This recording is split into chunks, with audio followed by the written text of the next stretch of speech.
You see, every year technology gets stronger, smaller, and somehow better.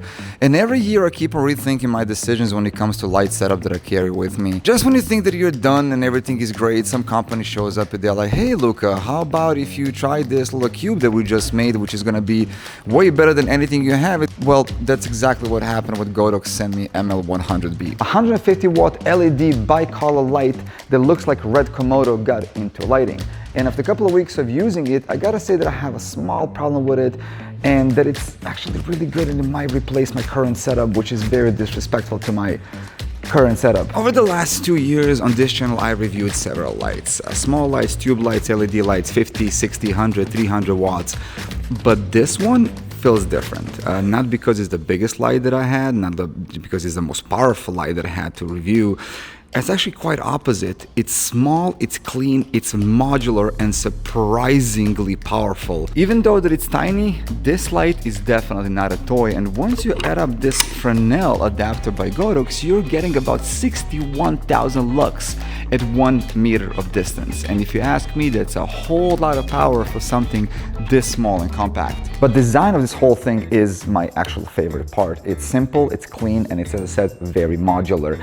The bare light weighs 770 grams, which is about 1.7 pounds, which means that this is like actual portable light, not one of those portable lights that you need actually a chiropractor appointment after you're done using it. On the side, you have a small screen that shows all the necessary information from brightness, color temperature, mode, power status, all the basic stuff that you need. There's a couple of buttons around the screen that are very useful for menu and power button, and there's also a scroll button that you're gonna have to move every time when you want to turn on the light, so it would prevent accidentally turning on in your bag while you're carrying it. Fans and vents are on all sides of the light, and also Godox lets you choose the speed of the fan depending on how you want to use it. If you don't want to run it with a battery, you can easily take this off like this, and then you can put just a cover on the back.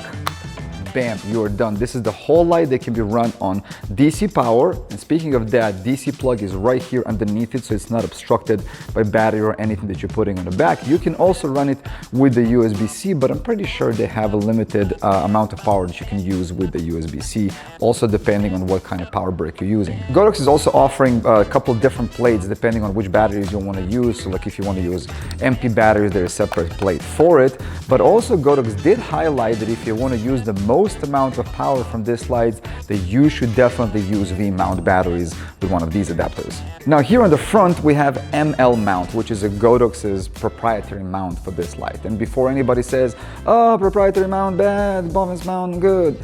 Yes, I get it. Of course, we all agree on that one, but I understand what it did here. Hear me out.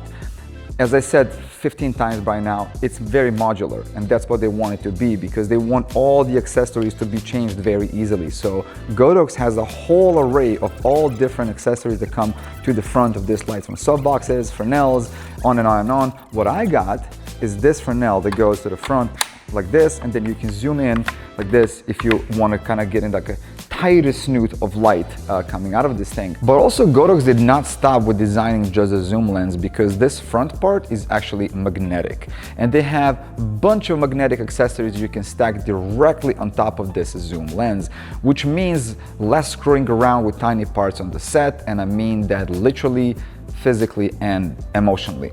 You can go punchy, you can go soft, you can shape it, you can travel with it, and you can strip it up and down in a couple of seconds. And if you do real sets, you know how those jobs work, you know how valuable time is, because every second that you spend fighting with your equipment and your accessories to make it work, you're 1 second closer to your client just showing up closer to you and whispering something like, can we just fix it in post? Okay, let's talk about colors, because colors matter, right? We all want to have correct colors in our photos and videos.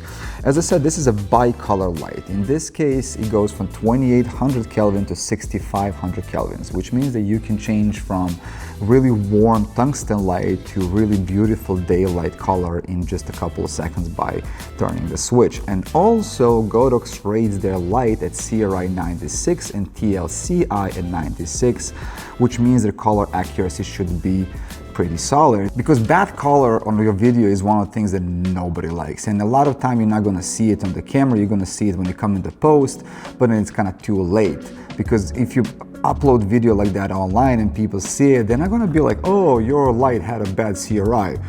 People don't even know what it means. What they're gonna see is gonna be something like, oh, why Uncle Tony looks like expired salmon. Another cool feature that this light has is dimming options. There's 4 of them in particular. One is linear, one is exponential, logarithmic, and S-curve. I know it sounds like it's a math problem, it's something that your teacher is gonna tell you in the morning to ruin your day. But it actually doesn't make sense because these are options of how your light is gonna raise the levels up or down depending on how you want to use it. First one is the most basic one. It's called linear because it is linear. As you turn the power, gradually it goes up. It's very simple, very clean, very emotionally stable. Then we have exponential. Exponential is gonna start slow and then it's gonna ramp up with the power all the way up, which is pretty much me editing. Opposite of that, we have logarithmic. It's gonna be super bright in the beginning and then it's gonna slowly start going up. And then at the end we have S-curve, which is basically a mix of exponential and logarithmic. So it goes slow and then speeds up and it goes slow again, which is great if you want to mimic some kind of natural movement or you just want to feel like you're a gaffer on a Marvel set. Now, while you can use the buttons on the side of the light to control it, you can also use a dedicated app that Godox has to it.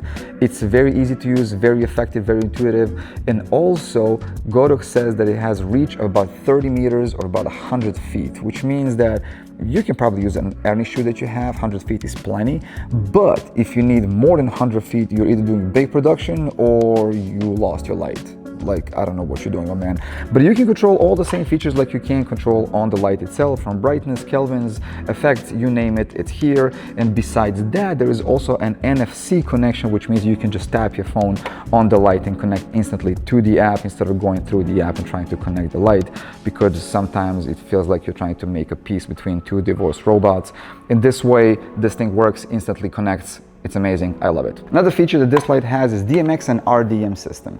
For you that don't know what DMX is, it's basically lighting controlling system that lets you control multiple lights from one controlling board or a computer. If you're a small creator, you're probably never gonna need that, but if you're building anything bigger like stage or a studio setup or anything for traveling, you're definitely gonna need this, because instead of going like a caveman and buttoning every light to set it up the way you want it, you can do everything from one place, from one controller. Now, another cool feature that this light has is light effects, and there is 11 of them in particular, and I think it's really cool because the way they did them is they give you a lot of options, from speed, duration, you can manually trigger them, and also you can connect them, as I said before, with DMX, so you can have multiple lights doing the same effect at the same time, which is gonna make your production look so much bigger and better, even though you don't have much of the budget, which is filmmaking in general, I guess. Now, one small thing that I noticed about this light that I think it's kind of funny is that there is no temperature reading on the screen. There is so much information but no temperature. Other lights either have like temperature in the corner, there's a dedicated button that you can press to see the temperature, but if you want to see the temperature of this light, you have to go into the menu, they go into the fixture info, and then you're going to be able to see the internal temperature. Is this a big deal? Nope. Is this gonna change my mind about buying the light? Nope. But it's just funny that the light is like, you want to see my internal temperature? Well, enter the dungeon menu. Yeah, as I said, it's not a deal breaker, but I would just like to have an easier access to temperature, because I don't want checking temperature on my light during the shoot to be like another side quest, you know what I mean? Godox rates the working temperature of this light from -10 to 40 Celsius, which means that it's going to cover all your normal activities, from outdoor shooting, indoor shooting, weddings, on and on and on. Unless you're shooting on the surface of the sun, which is exactly what New York feels like in July and August. But this is where the portability actually matters when it comes to this light, because everything that I have in my hand right here, right now, and what I need for this whatever wedding or some small gig that I'm having is gonna fit into one small case. This is it. This is a huge thing for me, because I don't want to carry 5 bags of lights and equipment unless I really needed to or I'm paid for it. I would rather travel light and save my back and not be tired when I get to the shoot than to carry stuff that I really don't necessarily need to. Because the best light is not necessarily always the most powerful light. The best light is the light that you didn't leave at home because carrying it with you would make you hate your life. Now here's where this light changes things for me.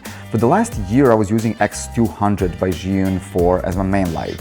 And it has balance mount, and balance mount is great in most situations, but not in this one, because if I want to put fresnel on it, because let's say I want to zoom in on the speaker during speeches and the wedding, I have to bring another accessory, which means another bag, which means another thing to carry, which means another thing to forget in the corner while the DJ is playing Mr. Brightside for the probably 5th time at this time. And for someone who likes minimal setup, this light is ideal because all I have to do is put this fresnel on the light, popped it up in the corner and cracked it up to maybe like 2, 3, 4, max 5% if I want to spotlight a speaker during speeches, and that's pretty much all I need. 5%. I do not use more than that because during the wedding and reception, I'm not trying to recreate Oppenheimer, you know, like I'm not blasting out the light everywhere.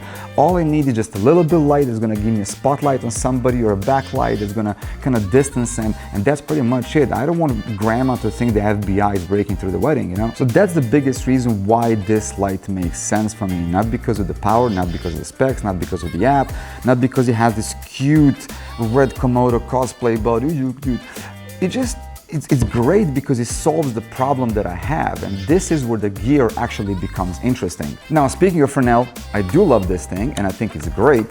One thing that I would love to see in the future in the second version is that this zoom is a little bit longer. I just don't feel like it zooms enough, or spots enough as it should. It's still kind of wide, still useful, but it's still wider. I would love it to be tight because I think this is already great format. I just feel like it could be improved a little bit. And the only thing that I either have issue with it, I mean, issue, it's not really an issue, I just feel like it could be improved.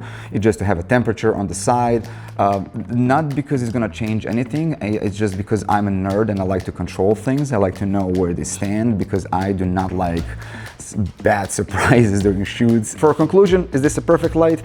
Not really, but it's very close to it because I think it's just a perfectly portable 150 watt bicolor light that has so many capabilities. Proprietary ML mount might not be for everyone, especially if you're heavily invested into balance mount adapters, but otherwise for solo filmmakers, content creators, this is going to be a great product for future, especially if you want to get a couple of them and use them through the app or DMX that I said already has, which I think it's another great option on it. So for me, I would give it 9.5 rating because I think this is an amazing piece of equipment that, as I said, made me rethink my whole wedding setup. So I'm carrying this with me for the last like a month or 2 months now, and this is gonna stay with me for the next until they make something better, I guess. Thank you so much for watching. Let me know what you think of this light. Would you get one? The link is going to be in the description if you want to purchase one with my affiliate link. Like, subscribe, and all the cool stuff, Patreon in the description below, and I'll see you in the next video. Ciao, ciao.